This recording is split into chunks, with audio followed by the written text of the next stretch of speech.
नमस्कार जंटी में स्वागत आपका। मैं हूं योगेंद्र, आप देख रहे हैं नारी और नारी में आज हम बात करेंगे।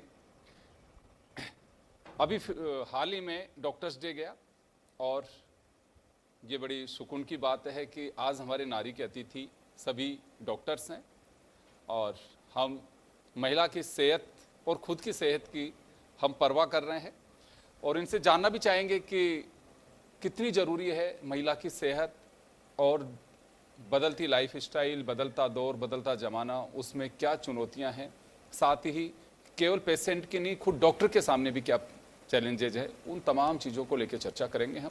हमारे साथ डॉक्टर अनीता गौतम जी हैं, जानी मानी मनोचिकित्सक हैं, डॉक्टर अलका गौड़ जी हैं, डॉक्टर आशा लता जी हैं, डॉक्टर अशमा जी हैं, सभी का स्वागत है। मैं अनीता मैम आपके पास में आना चाहूँगा। देखिए, हर समय हर दौर स्थितियाँ ये बदलती हैं, हमारी सेहत पर बहुत कुछ असर डालती हैं, हमारी लाइफ स्टाइल। तो अभी ऐसा कुछ लगता है, मैं महिलाओं का ही जिक्र करूं तो बदलते दौर में कुछ हेल्थ इश्यूज हैं, हेल्थ चैलेंजेज हैं हमारे सामने, जो वाकई जिन पे गौर करना बहुत ज़रूरी है। देखिए, बदलते दौर में हमारा लाइफस्टाइल चेंज हो गया, ना सिर्फ महिलाओं का, पुरुषों का, सभी का लाइफस्टाइल काफ़ी सारा चेंज हो गया है। स्ट्रेस बहुत ज़्यादा आ गया है, हर चीज़ का स्ट्रेस है, काम का स्ट्रेस है, घर परिवार को संभालने का स्ट्रेस, और महिलाओं पर तो ये स्ट्रेस 2 गुना ज़्यादा है, क्योंकि उनकी घर के अंदर तो जिम्मेदारी वही है, उनको ये माना जाता है कि घर उनको ही संभालना है, वहीं उनको अब घर छोड़कर बाहर भी काम करना होता है, तो वहाँ पे भी ये प्रूफ करना होता है कि वो अपने मेल कलीग के बराबर ही उतनी ही केपेबल है, उतना ही काम कर सकती है।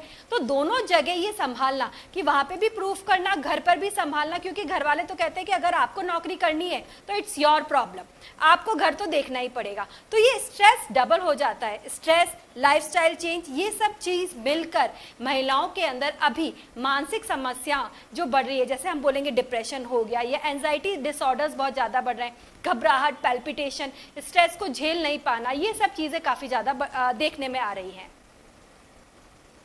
जी बिल्कुल, आप सही करेंगे, क्योंकि स्ट्रेस तो आप कह रहे हैं कि ये काम आप ही को करना है। आपको नहीं लगता है कि कई बार महिलाएं खुद भी कहती हैं कि नहीं ये किचन है या टिफिन लगाना है, कुछ है, ये जिम्मेदारी तो हमारी है, खुद भी आगे होके। बिल्कुल ऐसा होता है कि जैसे हम बच्चियों को बड़ा करते हैं, अपने बच्चों को बड़ा करते हैं, वही उनकी पर्सनैलिटी के अंदर आ जाता है।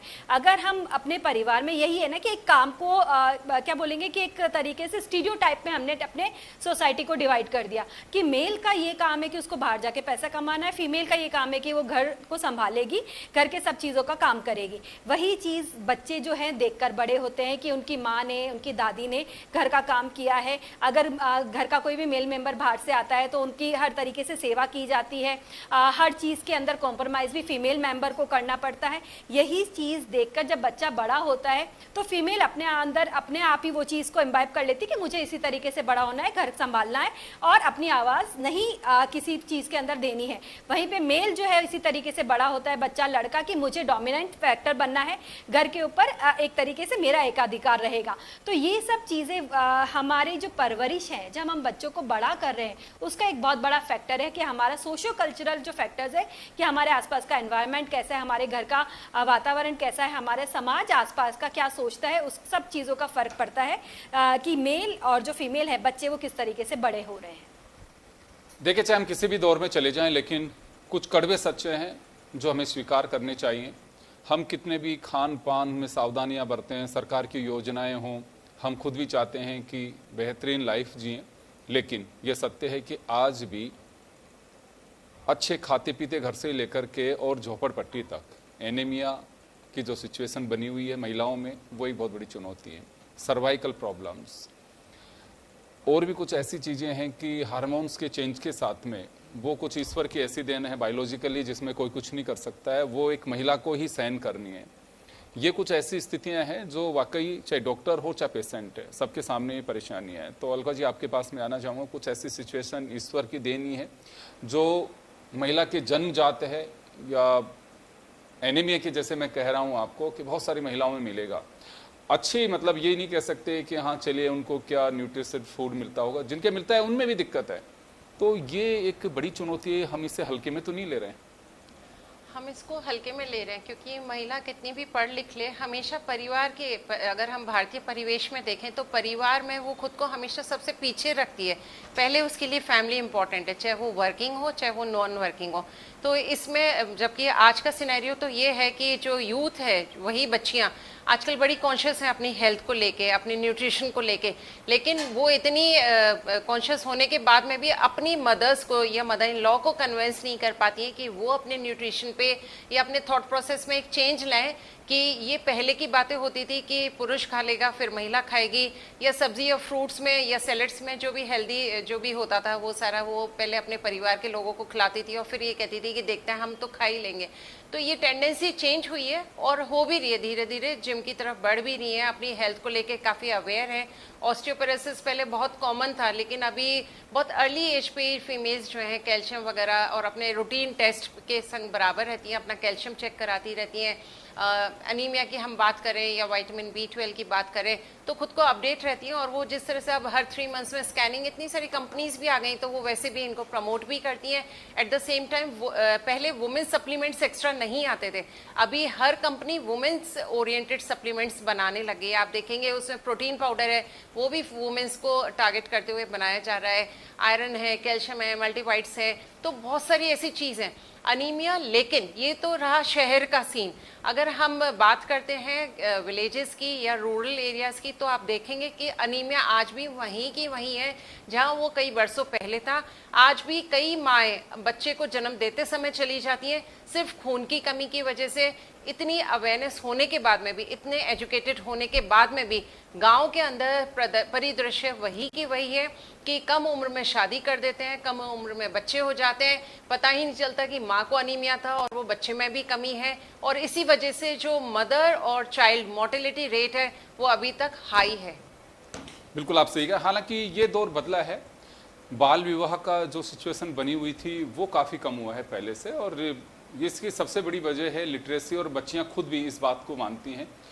इलिटरेसी की वजह से ज़रूर कहीं पे इस तरह की बातें हैं, लेकिन बावजूद उसके भी ये सिचुएशन आती है। और जब हम आंकड़े देखते हैं, भारत की बात नहीं दुनिया के सामने ये परेशानी है। तो मैं डॉक्टर अस्मा आपके पास में आना चाहूँगा। एनीमिया, मातृ शिशु मृत्यु दर, कुछ ऐसी चीज़ें हैं जिनको लेकर के, और अब तो सर्वाइकल कैंसर जो भी अभी दुनिया में अपनी जड़ें जमा रहा है, तो ये कुछ लाइफस्टाइल का हिस्सा भी है।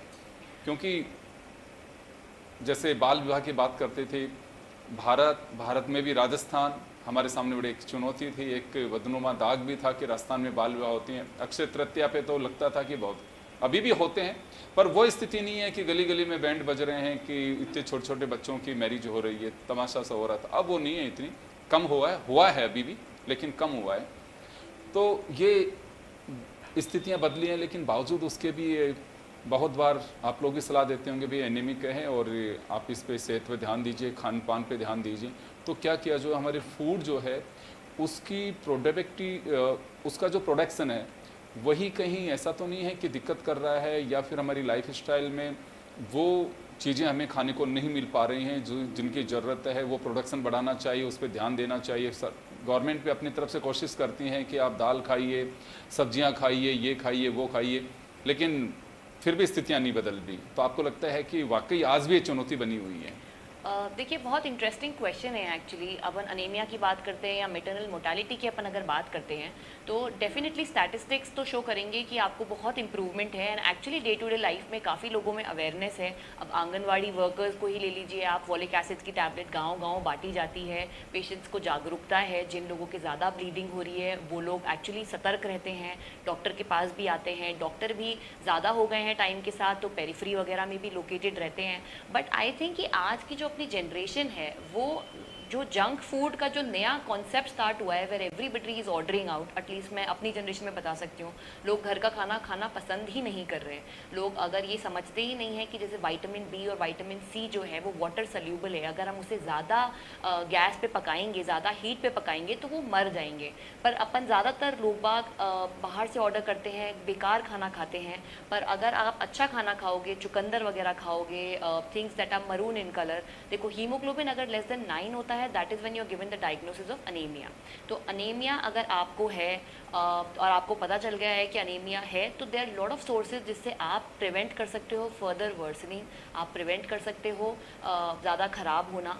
जहाँ तक हम सर्वाइकल कैंसर की बात करते हैं, सर्वाइकल कैंसर इंडिया में लकीली अभी बहुत ज़्यादा नहीं आया है, क्योंकि हमारे इंडिया में इन जनरल लोगों के मल्टीपल सेक्सुअल पार्टनर्स नहीं होते, जनरली लोग बाग पॉलीगैमस रिलेशनशिप्स में नहीं रहते। बट अब वैक्सीन आ चुकी है जो आप एडमिनिस्टर कर सकते हो in between 9 to 14 years of age. It's very easy. नई वैक्सीन भी आ चुकी है जो आफ्टर 20 ईयर्स भी एडमिनिस्टर कर सकते हो आप। टोटली प्रिवेंटेबल है सर्वाइकल कैंसर। बट अब इसके अगेंस्ट मिथ्स बहुत सारे हैं। अब हमारे पास भी जब पेशेंट आता है और हम कन्विंस करने की कोशिश करते हैं कि आप अपनी बेटी को सर्वाइकल कैंसर की वैक्सीन लगवा लीजिए, फर्स्ट थॉट उनका ये आता है इसका कोई साइड इफ़ेक्ट तो नहीं है, बच्ची इतनी यंग है, ये अभी से क्यों लगा रहे हैं। तो आई थिंक लोगों के लिए अभी भी टाइम लगेगा। The entire mentality, the entire thing has to change, but we have come a long way. I would still say maternal mortality has gone down tremendous folds। हम खुद एक कॉर्पोरेट हॉस्पिटल में काम करते हैं, जच्चा बच्चा करके इतनी योजनाएं हैं गवर्नमेंट सेटअप्स में। दे गिव घी, 5 किलो घी देते हैं माँ को, पूरे 9 मंथ्स में सारी सोनोग्राफीज़ वगैरह कवर करते हैं। तो मैं ये अर्ज करूँगी जो लोग पेरिफेरी में हैं, जो लोग विलेजेस में हैं, रिमोट एरियाज़ में हैं, वो लोग भी रेगुलरली एटलीस्ट 3 सोनोग्राफी करवाएं during your pregnancy, so that अगर फीटल में कोई भी दिक्कत है तो अपने को जल्दी से जल्दी पता चल सके, जल्दी से जल्दी रेप्लेनिश कर सकें। अगर आप उस चाइल्ड बियरिंग एज ग्रुप में हैं, मतलब अगर आपकी उम्र 20 से 45 ईयर्स के बीच में है, तो आप अपनी हेल्थ का ध्यान रखें, नियमित रूप से अच्छा ग्रीन वेजिटेबल वाला बैलेंस्ड फूड खाएं। ऑलमोस्ट हर पेशेंट मुझसे यही पूछता है कि बैलेंस फूड क्या होता है। सो आपका भी यही सवाल हो सकता है आपके मन में हो, तो आप एक ऐसी प्लेट बनाइए जिसमें डिफरेंट रंग की सब्जियां और फ्रूट्स हों। लाइक सैलेड अगर आप बना रहे हैं तो उसमें आप कीवी रखिए, चुकंदर रखिए, आप उसके अंदर येलो कलर की कैप्सिकम रखिए, डिफरेंट चीज़ की, थोड़ा सा मैंगो रख सकते हैं, डिफरेंट कलर्स के अगर आप खा रहे हो डिफरेंट चीज़ें, then you are getting a good nutrition, you are getting multi minerals, you getting multi vitamins, you getting antioxidants, और ये सब आपकी हेल्थ को अच्छा रखेंगे।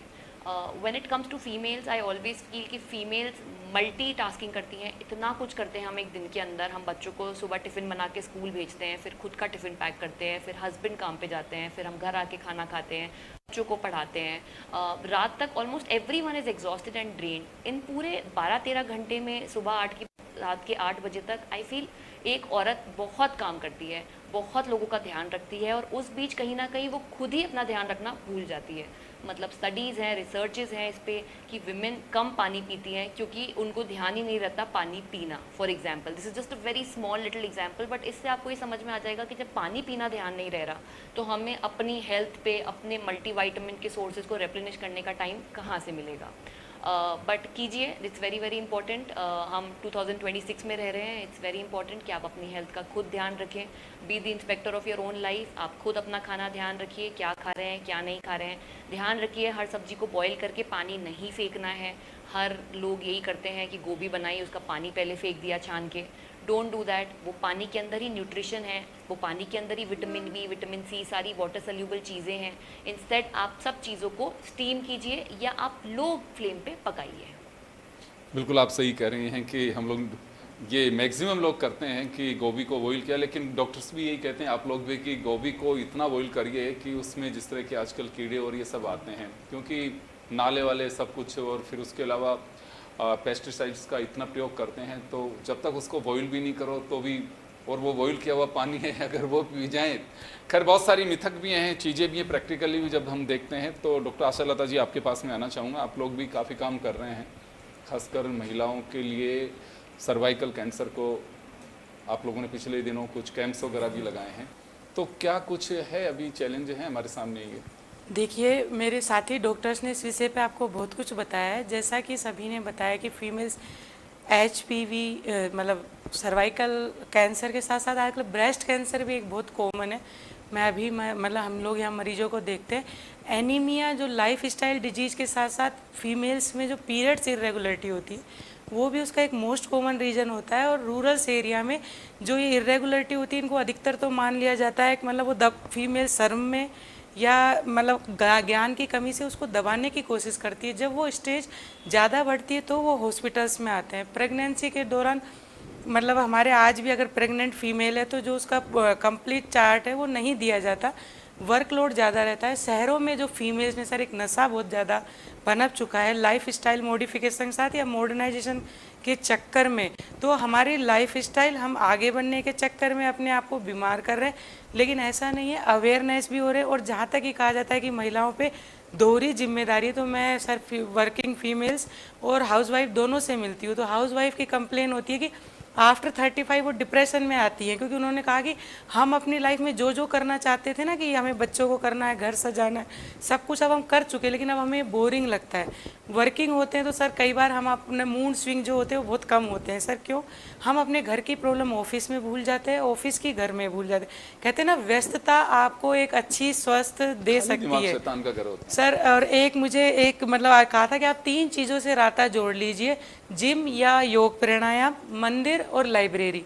जिम आप जाएंगे फिजिकली फिट रहेंगे, मंदिर जाएंगे स्पिरिचुअलिटी फिट रहेंगे, और लाइब्रेरी जाएंगे तो आप नॉलेजफुल रहेंगे, आप ताकतवर रहेंगे। ताकतवर रहेंगे तो आप स्वास्थ्यवर्धक रहेंगे। तो सर हर फीमेल को इनसे करना चाहिए। पर सर आजकल कहीं ना कहीं फीमेल इस पे रिश्तों में भी दबी होती है।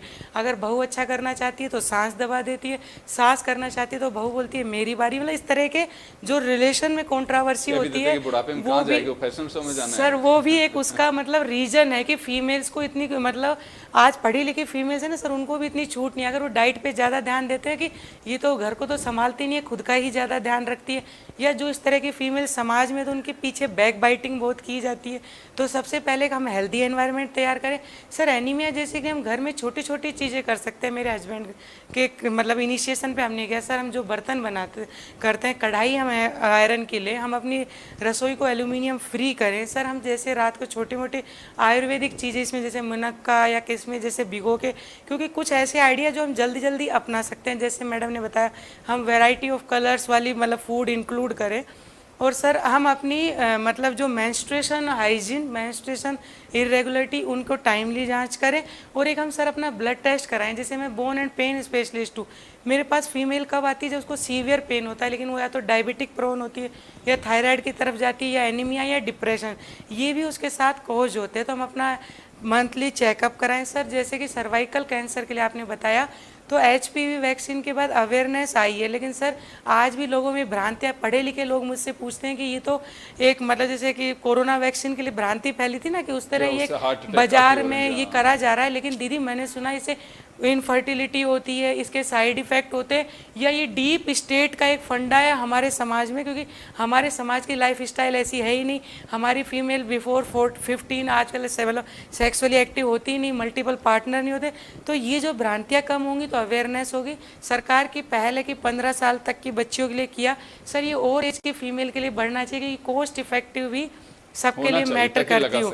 और मैं हमेशा बोलती हूँ सर फीमेल की वैक्सीन की तरह सरकार इसे तो फ्री कर इसे सर अभी मतलब एज जो क्राइटेरिया है वो थोड़ा और बड़ा है। और सर एक मैं कहती हूँ फीमेल पे डिपेंड है। सर मैं भी बहुत, हम सब मतलब बहुत बिजी रहते हैं, लेकिन मैं फिर भी अपनी साइकिलिंग नहीं भूलती, चाहे मेरे 5 मिनट मिले चाहे 10 मिनट। जिस तरह मेरे लिए खाना ड्यूटी करना मैंडेटरी है, मेरे लिए मतलब एक्सरसाइज योग प्राणायाम करना भी जरूरी है। तो हर फीमेल अपनी लाइफ स्टाइल में इसको अपनाए, ना कि सोचे क्योंकि हमारे सर फीमेल्स को देखते हैं हैवी वेट सब मतलब वो हो रहा है। तो आप सुंदर दिखने के लिए नहीं, फिट रखने के लिए भी खुद को रखिए और खुद से प्यार करिए। सर हम हर रिश्ता अच्छा निभाएंगे अगर हम खुद से प्यार करते हैं। क्या बात है, आपने बिल्कुल एक ऐसी बात कह दी कि अगर आपकी सेहत की खुद को परवाह नहीं है तो तय मान के चलिए कि दुनिया में आपकी परवाह कोई नहीं करेगा। चलिए समय कम है, मैं एक बार और आना चाहूँगा। मैं अनीता जी आपके पास में आना चाहूँगा क्योंकि आप एक मनोचिकित्सक हैं। आप मेंटली कोई अगर परेशान होके आता है, ये कोई नहीं कि हाँ सभी तो पागल हो गए तो इलाज हो। हमारी साइकोलॉजी, दूसरे मूवमेंट से कई चीज़ें ऐसी होती हैं कि हमें नहीं लगता है कि नहीं हम तो बिल्कुल ठीक हैं, लेकिन हाँ एक मनोचिकित्सक उसको पहचान सकता है कि आप में जो लक्षण दिखाई दे रहे हैं वो अभी से ही सावधान होने के हैं। आप कुछ न कुछ या तो मन में अलग तरह के ख्याल पाले हैं जिससे आपकी सेहत पर विपरीत असर पड़ सकता है। तो क्या डॉक्टर्स के लिए भी ऐसा होता है कि वो भी उनको भी वास्तव में किस तरह की सलाह की आवश्यकता है? देखिए डॉक्टर्स चाहे मेल हो फीमेल है, ह्यूमन बीइंग है, और ह्यूमन बीइंग इमोशंस के साथ ही है। विदाउट इमोशंस कोई भी ह्यूमन बीइंग नहीं है। आपके अंदर प्यार है, घृणा है, नफरत है, गुस्सा है, ये सब चीज़ें आपके अंदर है। आप किस तरीके से उसको हैंडल करते हैं वही आपको काबिल, सक्सेसफुल बनाता है। रही बात है कि डॉक्टर्स हैं, अगर हम फीमेल जो डॉक्टर्स हैं उनके पर कामकाजी हैं, बोझ तो है ही, स्ट्रेस तो है ही। स्ट्रेस तो इनफैक्ट मैं ये कहूँगी कि आजकल हमारी लाइफ का एक इन्नेट पार्ट है। जैसे फ़ोन हमारा पार्ट है, उसी तरीके से स्ट्रेस भी एक तरीके से पार्ट हो गया है। आपको वो किस तरीके से हैंडल करना है, आपको तनाव मुक्त कैसे रखना है, आप तनाव को हटा नहीं सकते हैं। You can not make your life stress free. It is कि आप उसको मैनेज कैसे करते हैं, आप अपने इमोशंस को कैसे वेंटिलेट आउट करते हैं, आप उनको इमोशंस को किस तरीके से रेगुलेट करते हैं, वो सब चीज़ें बहुत ज़्यादा ज़रूरी हैं। जैसे कि अगर बात करें तो फीमेल जितने भी डॉक्टर्स हैं उनके अंदर काम का प्रेशर है ही, आपके अंदर उनके अंदर वहाँ पे उनको घर भी संभालना है, ये बात भी तय होती है, क्योंकि बच्चे अभी भी ज़्यादातर अपने मदर्स पे ही डिपेंडेंट रहते हैं कि उनका जो फीडिंग है या फिर उनकी पढ़ाई है, इन सब चीज़ें। मैं जानती हूँ आजकल जो वर्किंग क्लास है उसके अंदर मेल फीमेल दोनों, मदर फादर दोनों अपनी भूमिकाएं निभा रहे हैं, पर कई हद तक अभी मैंने बहुत से केसेस ऐसे देखे हैं कि जिनके अंदर जैसे अगर न्यूबॉर्न बेबी है, बच्चा रात को उठ रहा है, तो इट्स मदर्स ड्यूटी कि वो उसको उठा के फीड कराएगी, उसको उठा के जो भी अगर उसने टॉयलेट करा है या चीज़ें वो चेंज करेंगी। It's I am not saying कि एवरी जगह, पर अगर हम परसेंटेज की बात करें तो up to 70-80%, 80 more than 80% cases के अंदर यही होता है कि घर का जो हाउस होल्ड वर्क है या आपको घर का मैनेज करना है वो भी सिर्फ फीमेल के हिस्से में आता है। तो इट्स अगेन उनके ऊपर ड्यूटी ज़्यादा है, रिस्पॉन्सिबिलिटी ज़्यादा है। और हमारे समाज के अंदर आपको like I am a psychiatrist, ठीक है, हर कोई मुझे ये एक्सपेक्ट करेगा कि आपको तो डिप्रेशन होगा नहीं, आप हमेशा खुश रहोगे, या आपके बच्चों को कभी भी गुस्सा नहीं आएगा, या आप अपने बच्चों पे तो गुस्सा ही नहीं करते होंगे। दैट इज़ नॉट, क्योंकि हर घर के अंदर ऐसा एक नॉर्मल एनवायरनमेंट होता है जिसके अंदर बच्चे माँ बाप आपस में बात करते हैं, हम आपस में बात करते हैं। मैं बच्चों को उतना ही समझाती हूँ जैसा कि मैं यहाँ पे मीडिया पे या टीवी पे बात करती हूँ, उसी तरीके से मैं अपने बच्चों को संभालती हूँ। और हाँ, ऐसा नहीं है कि मुझे गुस्सा नहीं आता है, मेरे को भी गुस्सा आता है, मुझे भी वही सारे इमोशंस फील होते हैं। अगेन वी ट्राइड कि हम किस तरीके से अपने इमोशंस को वेंटिलेट आउट करें, रेगुलेट करें। बिल्कुल आपने सही कहा, क्योंकि चिकित्सक भी इसी समाज के एक इंसान है, ईश्वर ने उन्हें भी उसी तरह से बनाया जो एक आम आदमी है, वो भी एक आम आदमी की तरह ही है। हाँ, लेकिन उन्होंने पढ़ाई की और एक डॉक्टर बने, समाज में आवश्यकता है उनकी। अलका जी, आपके पास में आना चाहूँगा, क्या लगता है कि पेशेंट और डॉक्टर्स के बीच एक समन्वय तो होता है, सामंजस्य होता है, लेकिन डॉक्टर अपनी भी चिंता करते हैं? देखिए, डॉक्टर और पेशेंट के बीच में अगर सामंजस्य नहीं होगा तो पेशेंट की हीलिंग बहुत डिफ़िकल्ट है। डॉक्टर के अंदर ये इमोशंस जब वो जिस दिन ये फील्ड चूज़ करते हैं उसी दिन ये इमोशंस डेवलप हो जाते हैं कि उन्हें पेशेंट की केयर करनी है, उनको सुनना है, ये हमारे एथिक्स में भी आते हैं। लेकिन आपका ये जो सवाल है कि क्या डॉक्टर अपनी चिंता करते हैं, आजकल डॉक्टर अपनी चिंता करने लगे हैं। जैसे हाल ही में, जैसे अभी हमने मिसेस गौतम को सुना कि डॉक्टर्स को भी एंजाइटी होती है, डिप्रेशन होता है। हाल ही में एक किस्सा भी हम सब ने देखा ही था 3-4 दिन पहले कि एक डॉक्टर हैं जिनको साइकोलॉजिकल कुछ इश्यूज थे, लेकिन वो डिस्क्लोज नहीं कर पाए और अंदर ही अंदर घुटते रहे, और इतना एक्सेल होने के बाद में भी उनको ऐसा कदम उठाना पड़ा जो हर डॉक्टर की आत्मा को चित्कार दे गया। तो डॉक्टर्स को अपना प्रायोरिटी पे रखना पड़ता है। एक सबसे इम्पॉर्टेंट चीज़ क्या होती है कि डॉक्टर की लाइफस्टाइल ही ऐसी है। जब आप ये मेडिकल फील्ड चूज करते हो, आप एक ऐसे भंवर में फंस जाते हो जहाँ पे आपको अपना ध्यान रखना है, अपने परिवार का ध्यान रखना है, आपको समाज का ध्यान रखना है, आपको अपने पेशेंट को भी ठीक करना है। कोई भी डॉक्टर समाज में ऐसा नहीं है जो अपने पेशेंट को नुकसान पहुंचाएगा। जानकर नुकसान तो वो कभी भी नहीं पहुंचा सकता, लेकिन सिर्फ उसी की एंजाइटी रहती है कि मेरे पास कोई एक आस लेकर आया है, मेरे अंदर इतना फेथ लेकर आया है कि मैं यहाँ से ठीक करके भेजूंगा। तो डॉक्टर की फिर वो अपनी स्ट्रगल शुरू हो जाती है, उसकी अपनी नॉलेज, उसको खुद को अपग्रेड करना, पेशेंट के संग कन्वर्सेशन, लेटेस्ट डेवलपमेंट्स के बारे में, लेटेस्ट टेक्नोलॉजीज, लेटेस्ट टेस्ट करवाना, वो कैसे ना कैसे करके अपने पेशेंट के संग बराबर लगा रहता है। और इसीलिए पेशेंट और डॉक्टर्स के बीच में सामंजस्य होता है और डॉक्टर अपने आप को फिट भी रख रहा है। जी बिल्कुल, वो तो देखिए सभी के लिए जरूरी है, डॉक्टर्स ही नहीं, पेशेंट को भी फिट रहना बहुत जरूरी है। डॉक्टर अस्मा, आपके पास में आना चाहूँगा। अभी जैसे इन्होंने जिक्र किया जयपुर के एक सीनियर डॉक्टर का, तो क्या वाकई डॉक्टर्स भी अपनी तकलीफ़ों को दबा जाते हैं या उनको खुल करके चर्चा करनी, ये आप सजेस्ट, क्योंकि जनरली ये चीज़ें आप लोग पेशेंट के लिए कहते हैं, तो डॉक्टर्स को भी आवश्यकता है ये? देखिए एक्चुअली डॉक्टर जो प्रोफेशन है ना, हमारे जो वर्किंग आवर्स हैं वो बहुत लॉन्ग है और रिलेंटलेस कंपैशनेट टाइप की जॉब है। इट्स अ डेडिकेशन, कमिटमेंट, सब चीज़ों का मिलन है इस जॉब के अंदर। जब आप मेडिकल कॉलेज में होते हो तब आपका अलग टाइप का स्ट्रगल होता है, फिर आप जब फील्ड में आते हो तब आपका अलग टाइप का स्ट्रगल होता है। डेफिनेटली मैंने खुद ने भी बहुत सारे डॉक्टर्स को देखा है, मतलब people go through anxiety issues, people go through depression, there is so much to do. Doctors सब इसको एक नोबल प्रोफेशन समझते हैं, जो कि है भी ये noble profession, but at the end of the day हम इंसान हैं, हम भगवान नहीं हैं। हमें सब कुछ होता है, लोगों को डिप्रेशन भी होता है, लोग कितनी बार प्रोसेस ही नहीं कर पाते अपने इमोशंस, अपनी सारी फीलिंग्स, सब कुछ चैनलाइज ही नहीं कर पाते। जैसे अभी उन्होंने जो बताया फॉरेंसिक के जो डॉक्टर हैं जिन्होंने हाल ही में सुसाइड कमिट किया था, वो उनका भी यही आया कि फाइनली उनकी कोई साइकोलॉजिकल या साइकाइट्रिक कुछ इश्यूज चल रहे थे जिनको वो एड्रेस नहीं कर पाए।